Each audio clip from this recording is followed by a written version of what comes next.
Hello students. तो इस video के अंदर हम कंटिन्यू करेंगे अपना टॉपिक थर्मोडायनेमिक्स।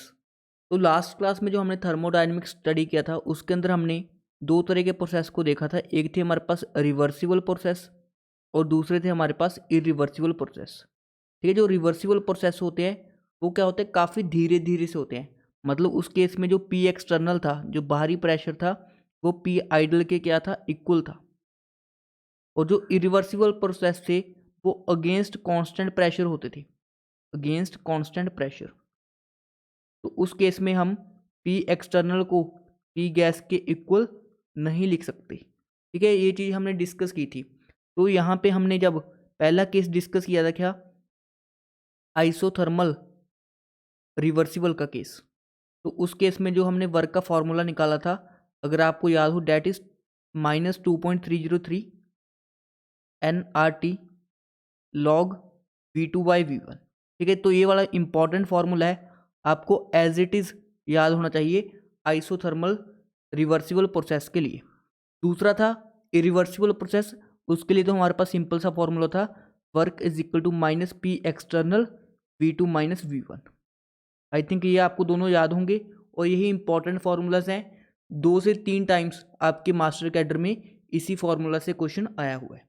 तो इनको आपने ध्यान रखना है कि रिवर्सिबल के केस में अलग फार्मूला होता है एंड इरिवर्सिबल के केस में हमारे पास अलग फार्मूला होता है। अब देखो, हम क्वेश्चन डिस्कस करते हैं, क्वेश्चन से हमें ज़्यादा क्लैरिटी आएगा। जैसे कि पहला क्वेश्चन है हमारे पास, calculate the work performed by 2 mole of hydrogen. ठीक है, मतलब नंबर ऑफ मोल्स कितने दे दिए हमें, 2 मोल दे दिए। जो जो डाटा दिया जाता है उसको लिख लिया करो आप। ठीक है, एक्सपैंड, ठीक है, एक्सपैंड हुआ है, तो मुझे बताओ वर्क का कैसा वैल्यू आएगा। वर्क नेगेटिव आएगा, क्योंकि एक्सपेंशन के केस में वर्क नेगेटिव होता है। ये आपको मैं लास्ट क्लास के अंदर एक्सप्लेन कर चुका हूँ। ठीक है, आइसोथर्मली, आइसोथर्मली मतलब टेम्परेचर कांस्टेंट है, एंड रिवर्सिबली, ठीक है, रिवर्सिबली आपको दे दिया। ठीक है, एट टेम्परेचर, टेम्परेचर कितना दिया है, 25 डिग्री सेल्सियस, मतलब 25 + 273 केल्विन, डेट इज 298 केल्विन। ठीक है, फ्रॉम 15 टू 50 लीटर्स, मतलब इनिशियल वॉल्यूम क्या दिया है आपको, 15 लीटर दिया है, फाइनल वॉल्यूम कितना दिया है, 50 लीटर दिया है। मतलब यहाँ पे क्या हो रहा है, एक्सपेंशन हो रहा है। वॉल्यूम इंक्रीज होने का मतलब क्या है, हमारे पास एक्सपेंशन हो रहा है। तो एक्सपेंशन के केस में वर्क नेगेटिव आएगा, वो तो हमें अंडरस्टूड है। अब फॉर्मूला क्या होता है वर्क का, -2.303 × N × RT log V2/V1। ठीक है, क्या हम ये वैल्यूज पुट कर सकते हैं, बिल्कुल कर सकते हैं। अब देखो, -2.303, एन की वैल्यू कितनी होगी हमारे पास, ठीक है, 2 मोल्स हैं। आर की वैल्यू, अगर मुझे आंसर जूल्स में निकालना है, वर्क की वैल्यू जूल में निकालनी है, तो मैं यहाँ पे क्या पुट कर देता हूँ, 8.314। अगर मुझे कैलोरी में निकालनी होती तो मैं आर की वैल्यू 2 पुट कर देता। तो यहाँ पे मैं कौन सी वैल्यू पुट करूँ, चलो मैं कैलोरी के अंदर निकाल देता हूँ आंसर। ठीक है, आंसर मैं कैलोरी के अंदर निकाल देता हूँ। तो आर की कौन सी वैल्यू लूंगा मैं, 2 वाली। ठीक है, तो आर की हमें कौन सी वैल्यू यूज़ करनी पड़ेगी, 2 वाली वैल्यू यूज़ करनी पड़ेगी। ठीक है, टेम्परेचर कितना दिया है हमें, 298 केल्विन, इंटू लॉग V2/V1, मतलब 50/15। तो अब अगर इसको हम सॉल्व करेंगे तो हमारा आंसर आ जाएगा कैलोरी के अंदर। ठीक है, आप कैलकुलेट खुद कर लेना, वो आ जाएगा हमारे पास -1436 कैलोरी। ठीक है, ये वाले हमारा क्या आ जाएगा, करेक्ट आंसर आ जाएगा। ठीक है, पेपर के अंदर इससे इजी कैलकुलेशन आएगी, बट आपको आइडिया होना चाहिए कि आपको कौन सा फॉर्मूला अप्लाई करना है। अब देखो, आर की हमारे पास 3 वैल्यूज होती हैं, 0.0821 जब हमारे पास atmosphere litre per mole kelvin हो।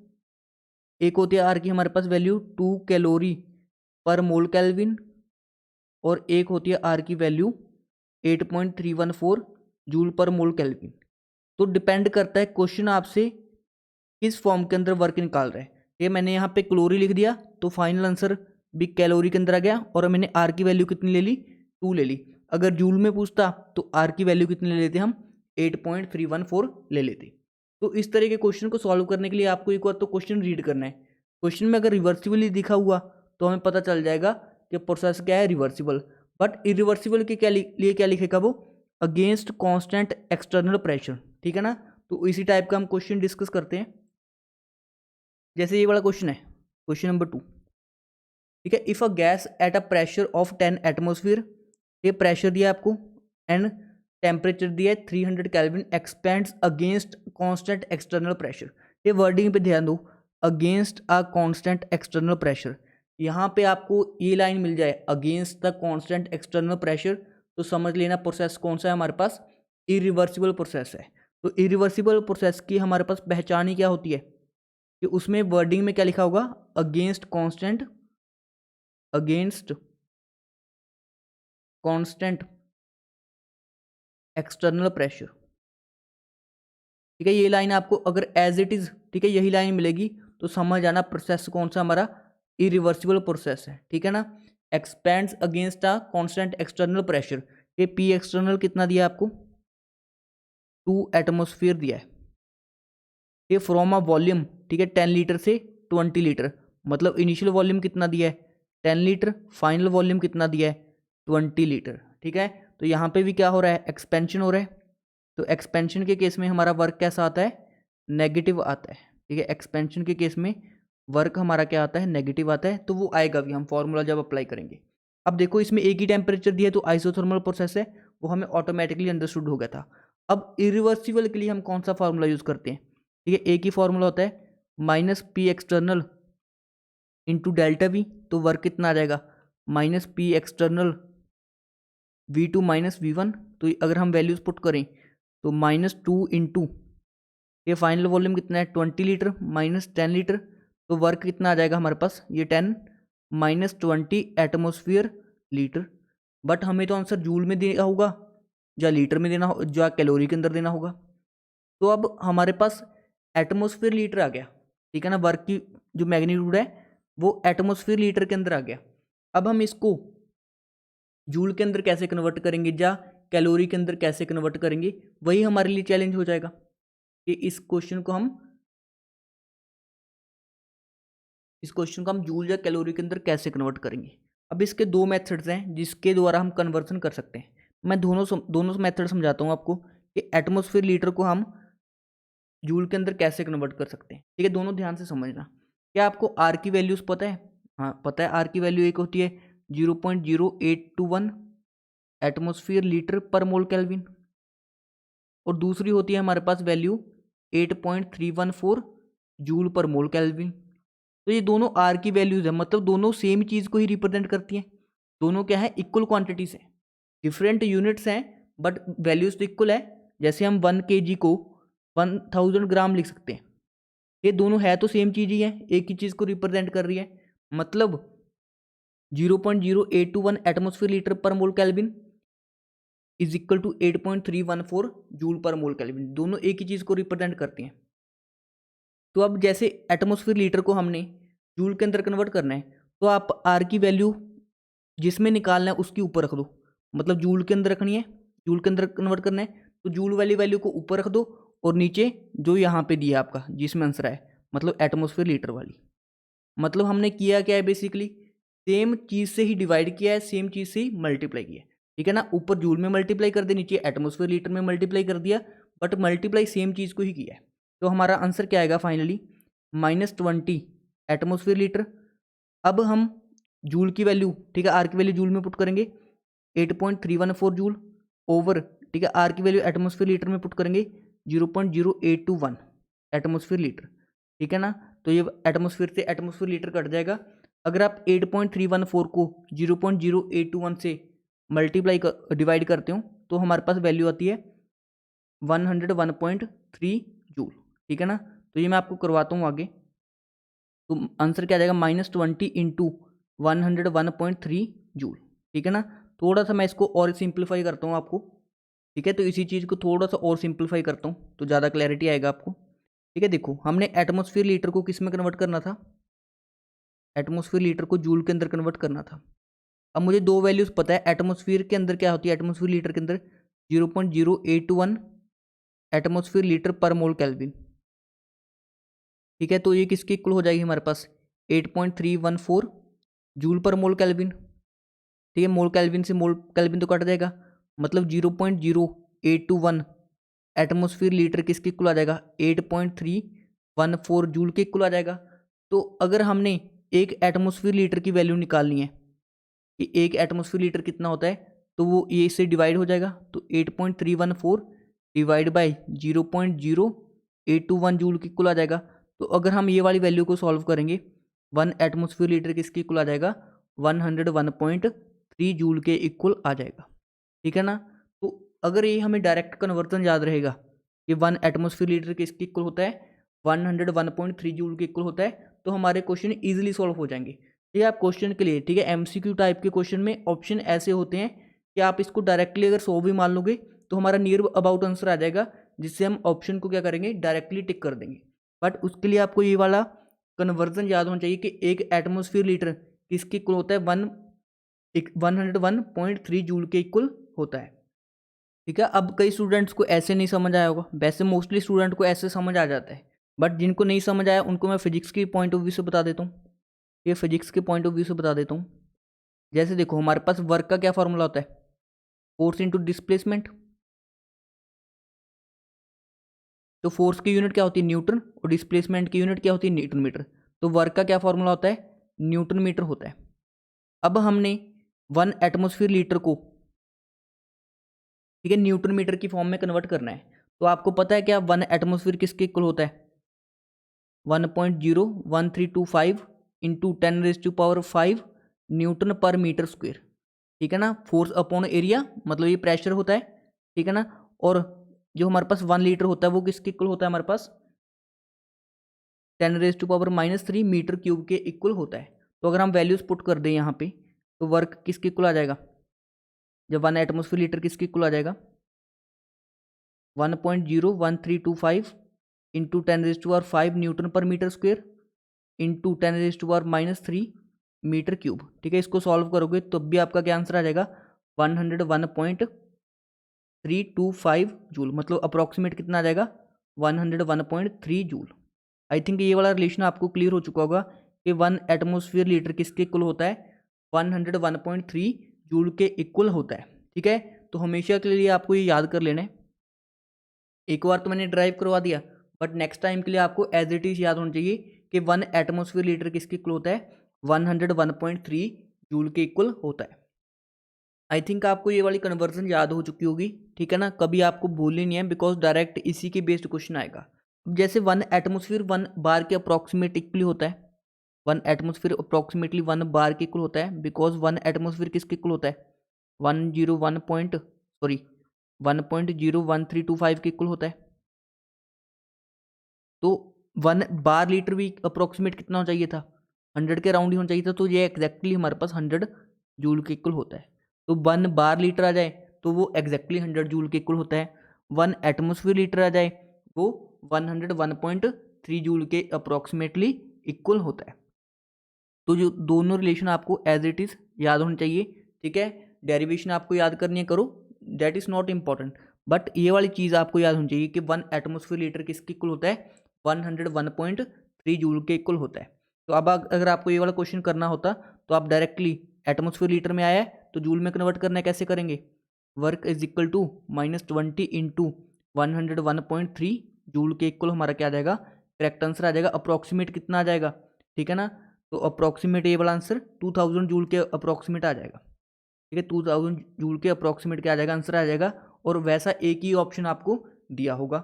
अगर इसी आंसर को आपको कैलोरी के अंदर कन्वर्ट करना होता तो आप 4.18 से क्या कर देते, डिवाइड कर देते, तो भी हमारा करेक्ट आंसर आ जाता।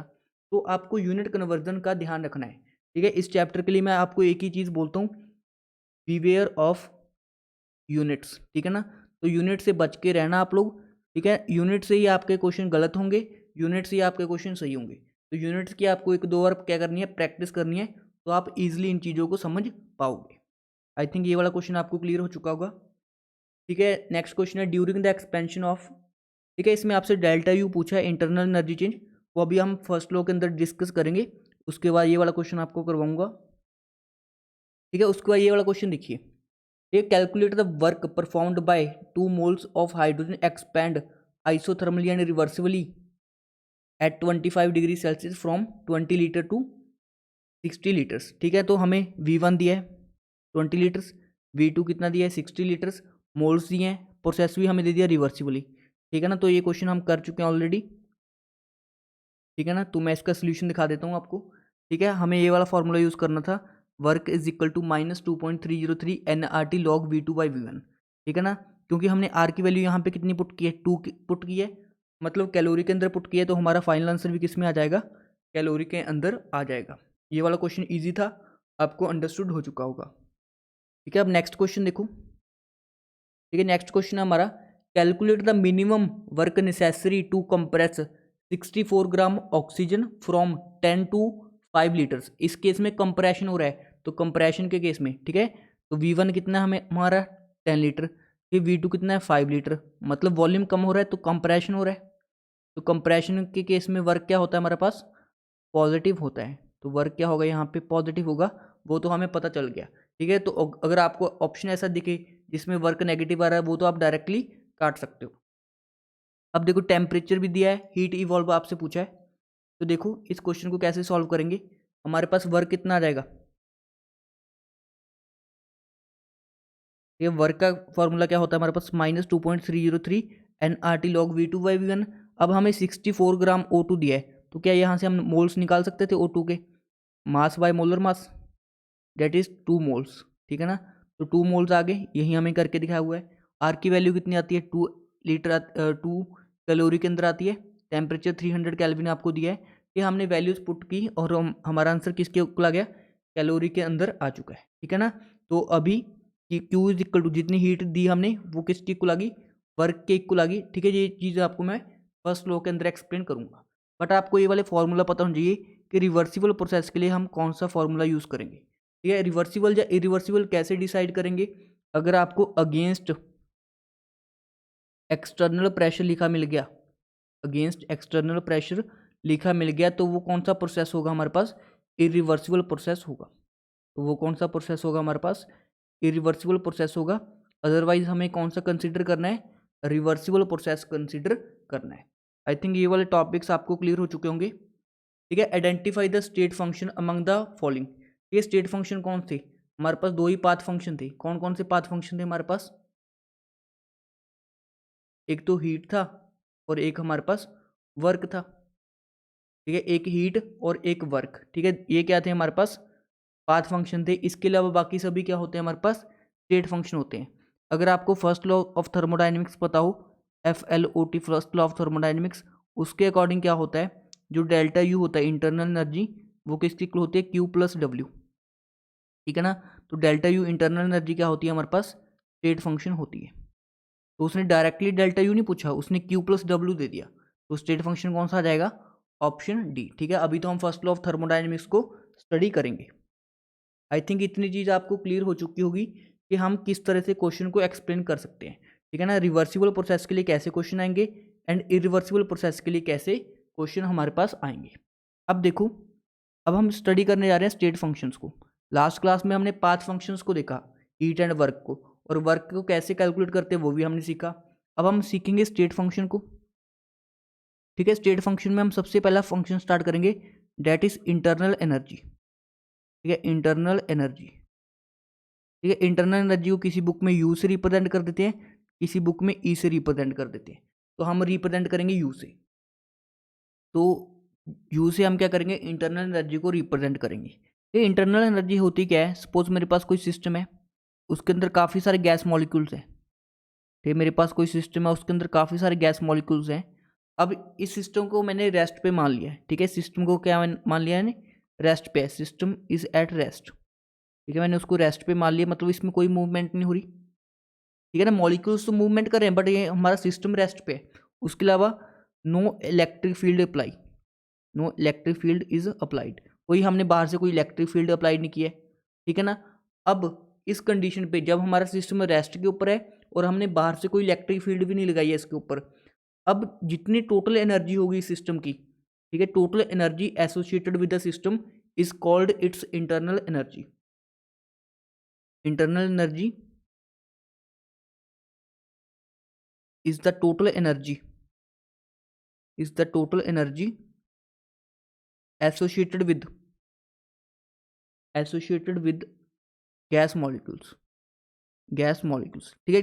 टोटल उनके पास कितनी एनर्जी है। अब एनर्जी तो काफ़ी तरह की हो सकती है, तो यू टोटल में किसकी कुल आ जाएगी, यू काइनेटिक एनर्जी, उनकी मॉलिक्यूल्स की काइनेटिक एनर्जी होती है, प्लस यू पोटेंशियल एनर्जी, उनके पास कुछ पोटेंशियल एनर्जी भी होती है। अब काइनेटिक एनर्जी कौन कौन सी हो सकती है, ट्रांसलेशनल मोशन की वजह से भी हो सकती है, तो उसको हम बोलते हैं क्या, यू ट्रांसलेशनल। यू ट्रांसलेशन मतलब ट्रांसलेशन मोशन होता है स्ट्रेट लाइन मोशन, उनकी स्ट्रेट लाइन मोशन की वजह से भी हो सकती है। यू रोटेशनल की वजह से भी हो सकती है, रोटेशनल मतलब मॉलिक्यूल्स रोटेट करते हैं। यू वाइब्रेशनल भी हो सकती है। तो हमारे पास जो यू टोटल होगा, ठीक है, उसमें कौन कौन सी, काइनेटिक एनर्जी में भी कौन कौन सी आ जाएंगी, ट्रांसलेशनल मोशन की वजह से काइनेटिक एनर्जी आ जाएगी, ठीक है ना, रोटेशनल मोशन की वजह से भी काइनेटिक एनर्जी आ जाएगी, ठीक है, वाइब्रेशनल मोशन की वजह से भी काइनेटिक एनर्जी आ जाएगी। उसके अलावा पोटेंशियल एनर्जी में उसका इलेक्ट्रॉनिक मोशन भी हम कंसिडर करते हैं, यू इलेक्ट्रॉनिक, ठीक है ना, इलेक्ट्रॉनिक मोशन की वजह से भी क्या आ जाएगी, उसके पास कुछ एनर्जी आ जाएगी। अब देखो ये होती है हमारे पास इंटरनल एनर्जी, और भी हम एनर्जीज को कंसीडर कर सकते हैं, बट ये मेन 4 एनर्जीज होती हैं जो टोटल इंटरनल एनर्जी के अंदर इन्वॉल्व होती हैं। अब मुझे बताओ, क्या हम इनमें से इनकी एग्जैक्ट वैल्यूज बता सकते हैं, यू की एग्जैक्ट वैल्यू बता सकते हैं, यू ट्रांसलेशनल कितना होगा, यू रोटेशनल कितना होगा, बिकॉज ये इतने माइक्रोस्कोपिक पार्टिकल्स हैं, इनकी हम एग्जैक्ट इंटरनल एनर्जी को बता नहीं सकते, इसलिए हम यू की कभी भी एग्जैक्ट वैल्यू को डिफाइन ही नहीं करते, हम हमेशा इंटरनल एनर्जी चेंज को ही कैलकुलेट करते हैं। बिकॉज देखो ट्रांसलेशनल, रोटेशनल, वाइब्रेशनल, इलेक्ट्रॉनिक, ये सब एनर्जी कैलकुलेट करना बहुत ही मुश्किल काम है, इसलिए हम कभी भी exact value of internal energy को कैलकुलेट नहीं करते, हम हमेशा क्या करते हैं, चेंज इन इंटरनल एनर्जी को कैलकुलेट करते हैं। तो यहाँ पे हम क्या लिखेंगे, exact value of, exact value of internal energy is not calculated, is not calculated, but the change in internal energy is calculated, internal energy is calculated। मतलब हम क्या कैलकुलेट करेंगे, डेल्टा यू को कैलकुलेट करेंगे, ठीक है, यू को नहीं कैलकुलेट करेंगे, डेल्टा यू को कैलकुलेट करेंगे, ठीक है, डेल्टा यू के रिगार्डिंग ही हमारा क्या होता है, फर्स्ट लॉ ऑफ थर्मोडायनेमिक्स होता है। अब देखो हमारे पास वेरियस टाइप्स की एनर्जी है, you translational, you rotational, you vibrational and you electronic. अगर हम इनका कॉन्ट्रीब्यूशन करें, कॉन्ट्रीब्यूशन ऑफ वेरियस एनर्जीज भी, अब इंटरनल एनर्जी में सबसे ज़्यादा कंट्रीब्यूशन किसका है, ट्रांसलेशनल का है, रोटेशनल का है, वाइब्रेशनल का है, या इलेक्ट्रॉनिक है। सबसे ज़्यादा जो कंट्रीब्यूशन होता है वो होता है यू इलेक्ट्रॉनिक का, देन उसके बाद यू वाइब्रेशनल का, देन यू रोटेशनल का, एंड देन यू ट्रांसलेशनल का।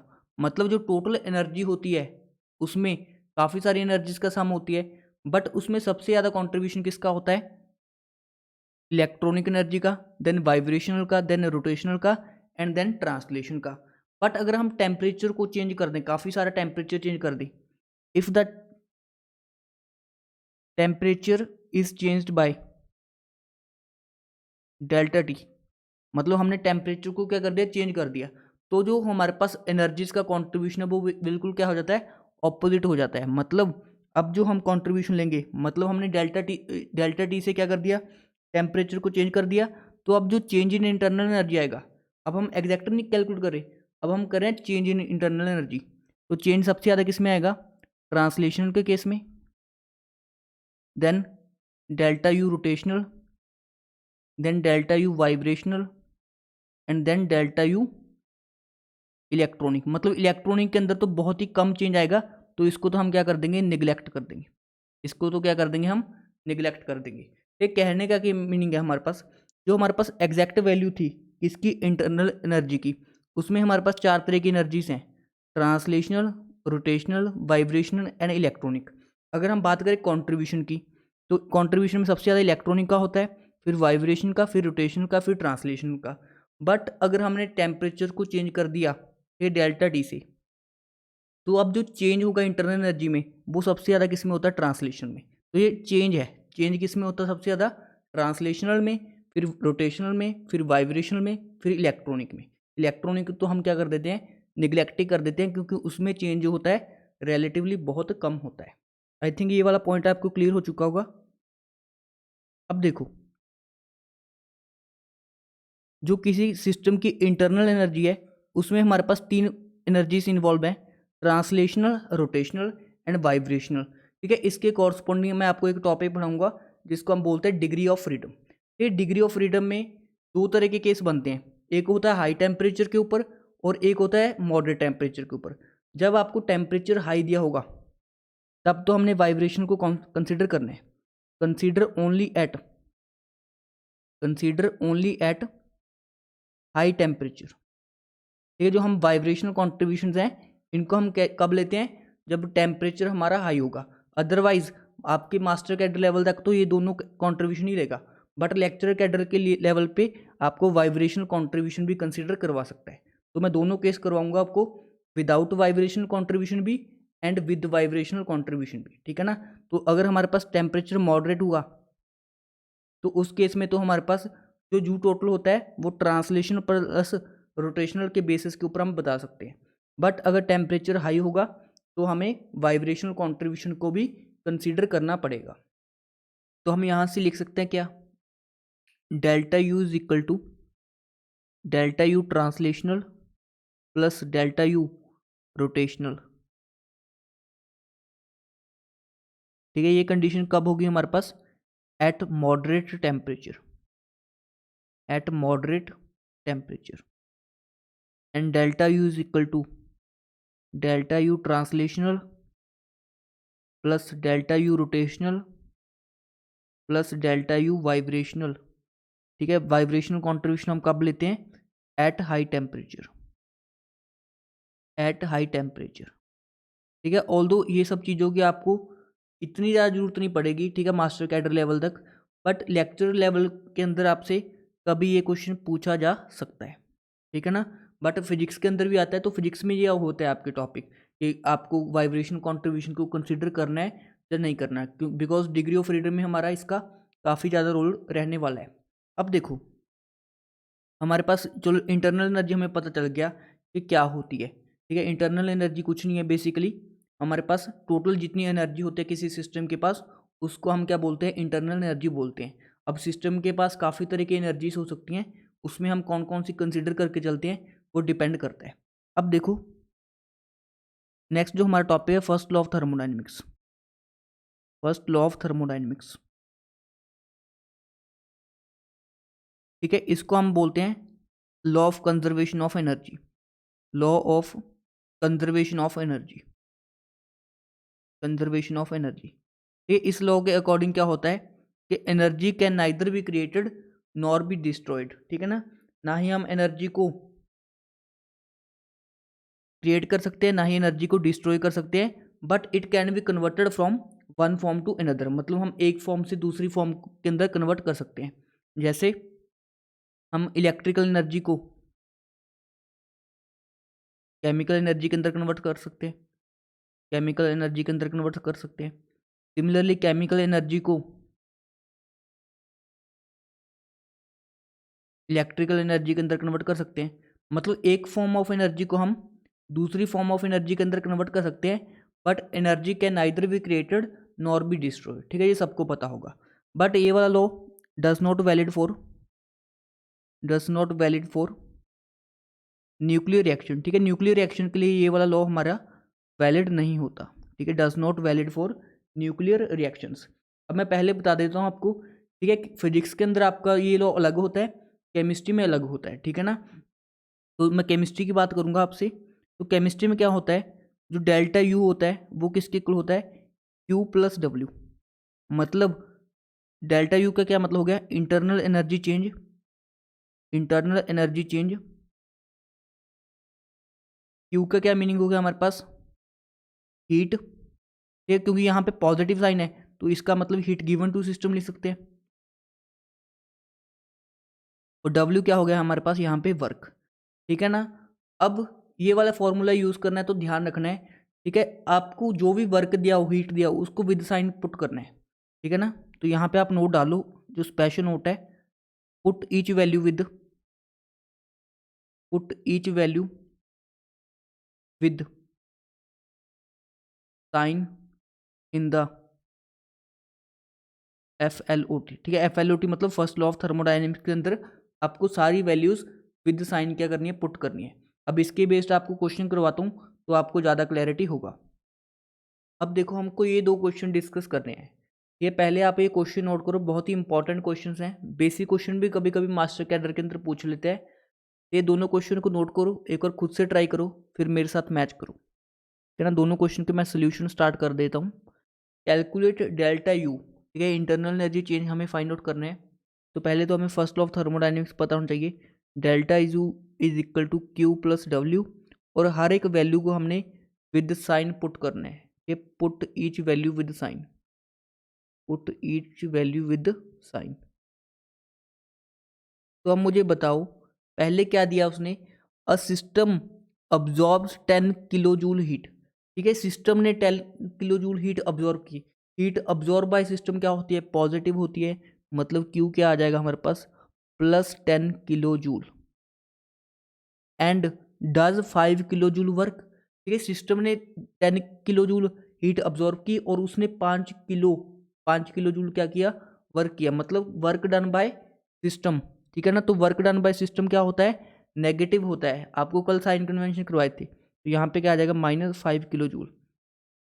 तो हमारे पास डेल्टा यू का क्या वैल्यू आ जाएगा, हमारे पास Q plus W that is 10 -5 kilo joule, that is delta U कितना आ जाएगा, 5 किलो जूल हमारा आंसर आ जाएगा, ठीक है ना। आई होप सभी ने 5 किलो जूल आंसर ही निकाला होगा, किसी ने 15 किलो जूल नहीं किया होगा, ठीक है। 5 किलो जूल क्या आ जाएगा, हमारा करेक्ट आंसर आ जाएगा फॉर दिस क्वेश्चन, ठीक है। मैं मान के चल रहा हूँ कि सभी स्टूडेंट्स का ये क्वेश्चन सही होगा, ठीक है। जिन्होंने ये क्वेश्चन गलत किया है तो उनको दोबारा से साइन कन्वेंशन देखने हैं। ये साइन कन्वेंशन 4 थे हमारे पास। Heat absorb by system positive, heat release by system negative, उसके अलावा ठीक है work done on system positive, work done by system negative, ठीक है। सिस्टम के रिस्पेक्ट में हमारी साइन कन्वेंशन बनी हुई है। अब देखो सेकंड क्वेश्चन आपको अटेम्प्ट करना था, जिनका फर्स्ट गलत हुआ वो सेकंड ट्राई करो। ये find delta U if surrounding absorb, अब दिखा उसने सराउंडिंग अब्जॉर्ब कर रहा है, तो सराउंडिंग अब्जॉर्ब कर रहा है तो रिलीज किसने की होगी, सिस्टम ने। तो यहाँ पे 5 किलो जूल क्या आ जाएगा, नेगेटिव में आ जाएगा, तो क्यू क्या आ जाएगा, -5 किलो जूल। क्यों, देखो सिस्टम ने अब्जॉर्ब की, अगर सराउंडिंग ने अब्जॉर्ब की, अगर सराउंडिंग ने अब्जॉर्ब की है तो सिस्टम ने रिलीज की होगी, तो यहाँ पे क्यू क्या आ जाएगा हमारे पास, -5 किलो जूल।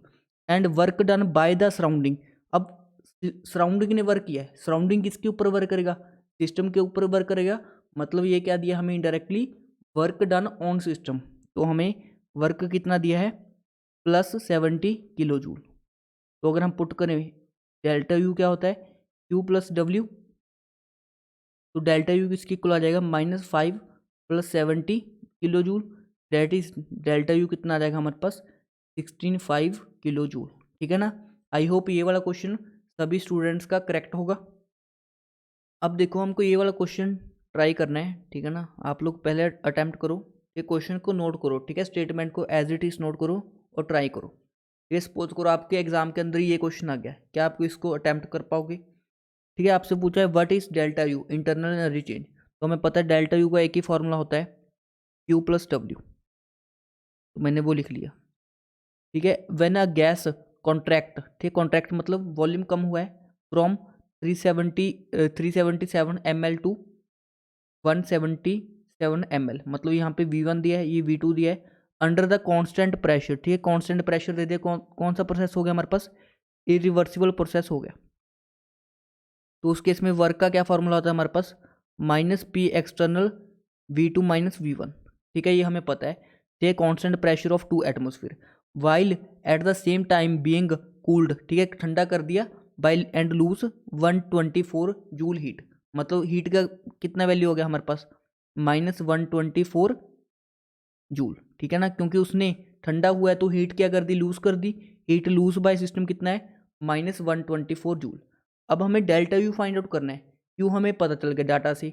अब हमें डब्ल्यू पता करना है, तो डब्ल्यू के लिए हमें फॉर्मूला पता है, कैसे पता चला, कांस्टेंट प्रेशर दिया है तो इरिवर्सिबल वाला फॉर्मूला यूज करेंगे, तो work is equal to -P external V2 - V1, तो वैल्यूज पुट करूंगा, तो प्रेशर कितना है, -2 एटमोसफियर इंटू V2 - V1, ठीक, डेट इज 177 - 377 ml के अंदर है, ध्यान देना यूनिट्स का बिल्कुल ध्यान देना आपको। ये वर्क किसके इक्वल आ जाएगा, -2, ये माइनस माइनस प्लस हो जाएगा, -+2 इंटू 200 ये एटमोसफियर ml, ठीक है ना। तो वर्क कितना आ गया हमारे पास, 400 एटमोसफियर ml। अब इसका तो हमें कोई रिलेशन नहीं पता, तो सिंपली इसको लीटर के अंदर कन्वर्ट कर दो। लीटर के लिए कन्वर्ट करने के लिए हम क्या करेंगे, 1000 से डिवाइड कर देंगे, तो वर्क कितना आ जाएगा हमारे पास, 0.4 एटमोसफियर लीटर। अब उस क्वेश्चन में वैसे 1 एटमोसफियर लीटर किसके इक्वल होता है, 1 एटमोसफियर लीटर किसके इक्वल होता है, 101.3 जूल के इक्वल होता है। बट क्वेश्चन में आपको दे दिया कि 1 एटमोसफियर लीटर को 100 जूल ले लो, तो वर्क कितना आ जाएगा हमारे पास, 0.4 इंटू 100, डेट इज ये कितना आ जाएगा हमारे पास, 40 जूल, ठीक है। तो वर्क कितना आ जाएगा हमारे पास, 40 जूल आ जाएगा। पॉजिटिव साइन आएगा, क्यों, कंप्रेशन वर्क का हमें दिख रहा है, कॉन्ट्रैक्ट कर रहा है वॉल्यूम, वैसे भी हमारा वॉल्यूम पॉजिटिव है, तो हमारे पास डेल्टा यू कितना आ जाएगा, यू प्लस डब्ल्यू। तो delta U is equal to -124 plus 40 joule के अंदर क्या आ जाएगा, हमारा आंसर आ जाएगा। तो ये कितना आ जाएगा, 24 एंड 16 डेट इज 84 जूल क्या आ जाएगा हमारा, करेक्ट आंसर आ जाएगा इंटरनल एनर्जी का। आई थिंक इस टाइप के क्वेश्चंस आप कर पाओगे, ठीक है। और पेपर के अंदर भी इस टाइप के क्वेश्चन आपसे पूछे जाते हैं, तो ये वाला करेक्ट आंसर आएगा, ठीक है। तीनों क्वेश्चन इंपॉर्टेंट है, एक दो बार आप ट्राई करना, इजिली समझ जाओगे। अब देखो हमारे पास फॉर्मूला क्या है, delta U is equal to Q plus W, ठीक है। ये किसका स्टेटमेंट है हमारे पास, फर्स्ट लॉ ऑफ थर्मोडाइनमिक्स का, FLOT का। अब हम डिफरेंट प्रोसेस के लिए इसका मैग्नीट्यूड देखते हैं। जैसे पहला प्रोसेस होता है हमारे पास आइसोकोरिक प्रोसेस। तो आइसोकोरिक प्रोसेस में क्या होता है, वॉल्यूम कांस्टेंट होता है, वॉल्यूम क्या होता है हमारे पास, कांस्टेंट होता है। तो मतलब dV as well as delta V क्या होता है, 0 होते हैं। तो वर्क कितना होता है, -P/dV होता है। तो वर्क तो हमारे पास क्या होता है, 0 होता है आइसोकोरिक प्रोसेस के लिए, बिकॉज चेंज इन वॉल्यूम कितना होता है, 0 होता है। तो फर्स्ट लॉ ऑफ थर्मोडाइनमिक्स अगर वैल्यू पुट करेंगे तो डेल्टा यू किसके इक्वल आ जाएगा, प्लस क्यू के इक्वल आ जाएगा। क्या आपको ये वैल्यू दिखाई दे रही है, बिल्कुल दिखाई दे रही है। डेल्टा यू किसके इक्वल आ गया, क्यू के इक्वल आ गया। इसका क्या मीनिंग है कि हमने किसी सिस्टम को क्यू हीट दी, हमने क्यू हीट दी किसी सिस्टम को, पॉजिटिव साइन आ रहा है, मतलब हमने सिस्टम को हीट दी, तो उसने उसकी इंटरनल एनर्जी को क्या कर दिया, इंक्रीज कर दिया। मतलब जैसे जैसे हमने क्यू इंक्रीज किया, हीट दी सिस्टम को, तो उसकी इंटरनल एनर्जी क्या होगी, इंक्रीज होगी। आई थिंक ये वाला पॉइंट आपको क्लियर हो चुका होगा कि आइसोकोरिक प्रोसेस में डेल्टा यू किसके इक्वल होता है, हीट के इक्वल होता है। ये सिंपल सा चीज़ है, हाँ, ऑटोमेटिकली आपको अंडरस्टूड हो चुकी होगी। अगर हमारे पास प्रोसेस हुआ आइसोथर्मल, आइसोथर्मल का क्या मीनिंग होता है, यहाँ पे टेम्परेचर क्या रहता है, कांस्टेंट रहता है। अब मैं आपको एक बात बतानी भूल गया, जो हमारे पास इंटरनल एनर्जी होते हैं, इंटरनल एनर्जी जो होती है हमारे पास, वो होती है फंक्शन ऑफ टेम्परेचर। मतलब अगर टेम्परेचर 0 हो जाएगा तो इंटरनल एनर्जी भी क्या हो जाएगी, 0 हो जाएगी। तो डेल्टा टी यहाँ पे 0 होगा, मतलब इंटरनल एनर्जी भी, डेल्टा यू भी क्या हो जाएगा, 0 हो जाएगा। तो डेल्टा यू अगर 0 पुट करेंगे तो क्यू किसके इक्वल आ जाएगा, -W के इक्वल आ जाएगा। एक Q is equal to -W, इसका क्या मीनिंग है हमारे पास, Q का क्या मतलब है, हमने सिस्टम को हीट दी, W का क्या, नेगेटिव W का क्या मतलब है कि सिस्टम ने वर्क किया। तो इसका मतलब क्या हो गया हमारे पास, हमने सिस्टम को Q हीट दी, तो सिस्टम ने क्या कर दिया, वर्क कर दिया। वर्क करने का क्या मतलब है, नेगेटिव का क्या मीनिंग है, गैस क्या होगी, एक्सपैंड होगी, गैस क्या होगी हमारे पास, एक्सपैंड हो गई, ठीक है ना। तो सिंपल सिंपल चीज़ें हैं, टेम्परेचर 0 तो इंटरनल एनर्जी 0, तो यहाँ पे हमने वैल्यू पुट की तो Q is equal to -W आ गया। प्लस Q का क्या मीनिंग है, हमने हीट दी, और -W का क्या मीनिंग है, सिस्टम ने काम किया। सिस्टम ने काम करने का क्या मतलब है कि उसने अपनी एक्सपेंशन कर लिया। अब देखो तीसरा प्रोसेस जो होता है हमारे पास, डेट इज एडियाबैटिक प्रोसेस। ये तीसरा प्रोसेस क्या होता है हमारे पास, एडियाबैटिक प्रोसेस। ये एडियाबैटिक प्रोसेस क्या होता है, जिसमें कोई भी हीट ट्रांसफर ना हो। मतलब यहाँ पे क्या होता है, Q इज इक्वल टू 0 होता है, तो डेल्टा यू किसके इक्वल आ जाएगा, W के इक्वल आ जाएगा। मतलब जो इंटरनल एनर्जी चेंज है वो किसके इक्वल आ जाएगा, वर्क के इक्वल आ जाएगा। तो इससे हम क्या इंटरप्रेट कर सकते हैं कि जितना हमने सिस्टम के ऊपर वर्क किया, तो उसने क्या किया, उसकी इंटरनल एनर्जी को इंक्रीज कर दिया, ऐसे हम सोच सकते हैं। अब देखो इसमें दो केस बनते हैं। अगर हमारे पास कंप्रेशन हुआ, कंप्रेशन मतलब वॉल्यूम का डिक्रीज होना, और दूसरा केस बनता है हमारे पास एक्सपेंशन हुआ। कि कंप्रेशन के केस में क्या होता है, वर्क क्या होता है भाई, पॉजिटिव होता है, तो वर्क पॉजिटिव होगा, डेल्टा यू भी क्या हो जाएगा, पॉजिटिव, मतलब इंटरनल एनर्जी क्या हो जाएगी, इंक्रीज हो जाएगी, इंटरनल एनर्जी इंक्रीज हो जाएगी, इंटरनल एनर्जी क्या हो जाएगी हमारे पास, इंक्रीज हो जाएगी, बिकॉज कंप्रेशन के केस में वर्क पॉजिटिव होता है, ये आपको पता है। ये तो डेल्टा यू भी पॉजिटिव हो जाएगा, डेल्टा यू पॉजिटिव होने का मतलब इंटरनल एनर्जी इंक्रीज होगी, तो इंटरनल एनर्जी इंक्रीज होने का मतलब क्या है, टेम्परेचर भी क्या हो जाएगा, इंक्रीज हो जाएगा, because internal energy is a function of temperature. तो जैसे जैसे टेम्परेचर इंक्रीज होगा तो इस केस में हमारे पास क्या होती है, हीटिंग होती है, तो इस केस में हमारे पास क्या होती है, हीटिंग होती है, मतलब एडियाबैटिक कंप्रेशन के अंदर क्या होती है, हमारे पास हीटिंग होती है। अब देखो, अगर हमारे पास एक्सपेंशन हुआ तो एक्सपेंशन के केस में वर्क क्या होता है, नेगेटिव होता है, तो डेल्टा यू भी क्या आ जाएगा, नेगेटिव आ जाएगा। तो डेल्टा यू नेगेटिव आने का क्या मतलब है, इंटरनल एनर्जी क्या होगी हमारे पास, डिक्रीज होगी। इंटरनल एनर्जी डिक्रीज होने का मतलब क्या है, टेम्परेचर डिक्रीज हो जाएगा, टेम्परेचर डिक्रीज होने का मतलब क्या होता है, कूलिंग हो गया, ठीक है। टेम्परेचर डिक्रीज करने का क्या मतलब है, कूलिंग हो रहा है। आई थिंक ये सब चीज़ें बेसिक हैं, आपको क्लियर हो चुकी होंगी, ठीक है। डिफरेंट टाइप के प्रोसेस के लिए हम देखते हैं, ठीक है। एक और प्रोसेस होता है हमारे पास जिसको हम बोलते हैं आइसोबारिक प्रोसेस, ठीक है। आइसोबारिक प्रोसेस के लिए आपको ये वाला formula as it is use करना है, बिकॉज यहाँ पे क्या होता है, प्रेशर कॉन्स्टेंट होता है, तो ये वाला फॉर्मूला आपको directly delta U is equal to Q plus W as it is use करना है, ठीक है। तो ये डिफरेंट टाइप्स के प्रोसेस थे, उसमें हम क्या क्या रिलेशन देखेंगे। अगर आइसोकोरिक हुआ, वॉल्यूम कांस्टेंट मतलब वर्क जीरो हो जाएगा, तो हमने वर्क जीरो पुट किया तो delta U equal to Q आ गया। अगर आइसोथर्मल हुआ, टेम्परेचर कांस्टेंट हो जाएगा, इंटरनल एनर्जी जीरो हो जाएगी, तो Q is equal to minus W आ जाएगा। अगर एडियाबैटिक प्रोसेस हुआ तो यहाँ पे Q is equal to zero हो जाएगा, मतलब डेल्टा यू वर्क इक्वल आ जाएगा। तो वर्क दो तरह का हो सकता है, compression work and expansion work, मतलब positive work and negative work, ठीक है। उसके अकॉर्डिंग हमने देख लिया किस केस में हमारे पास हीटिंग होगा एंड किस केस में हमारे पास कूलिंग होगा। आई थिंक आपको फर्स्ट लॉ ऑफ थर्मोडायनेमिक्स का बेसिक पार्ट क्लियर हो चुका होगा। अब नेक्स्ट क्लास में हम देखेंगे, ठीक है, इंटरनल एनर्जी का एक और फॉर्मूला। उससे पहले हम बहुत ही एक इंपॉर्टेंट टॉपिक पढ़ेंगे जिसको हम बोलते हैं डिग्री ऑफ फ्रीडम। अगर स्टिल किसी को ये वाले टॉपिक में डाउट होता है तो आप मेरे से पूछ लेना लाइव क्लास के अंदर। आई होप आपको ये वाला टॉपिक क्लियर हो चुका होगा। Thank you for watching this video.